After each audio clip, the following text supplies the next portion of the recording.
Greetings, greetings, greetings, and welcome back to my channel, where every day there's a new reading from the Jamaican New Testament. So let me ask you something. If Jesus did fit turn up in front of you right now and ask you, what you want him to do for you? And what you that tell him say? Think about it.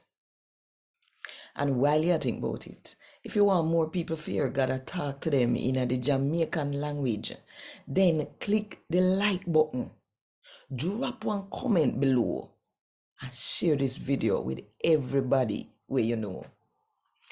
And if you don't do it yet, now at the best time to click the subscribe button and the notification bell too. To make sure so you don't miss none of what I go on right so 5 o'clock Jamaica time every morning. A God Word This, a daily reading from the Jamaican New Testament by Ethnodoxologist Joanne Richards Goffe. Today, I'm going to read from the good news about Jesus as according to Luke chapter 18 from verse 35 to verse 43.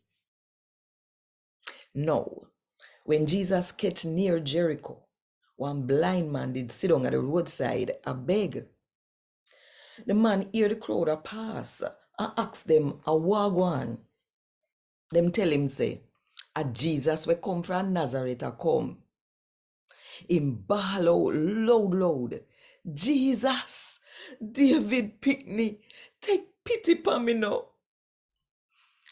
One them we did a lead the way, tell him fi shut him out and tap him eyes.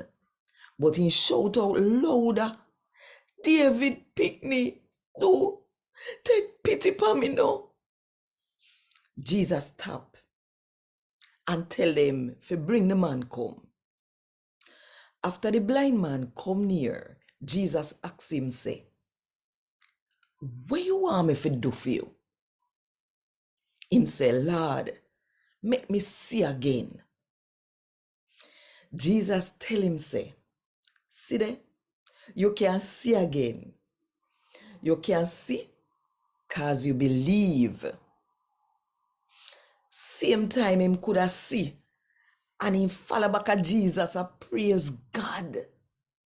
After the people see what happen, them praise God too. A God word this. Thank God. Want more info? Check the description box. Little more.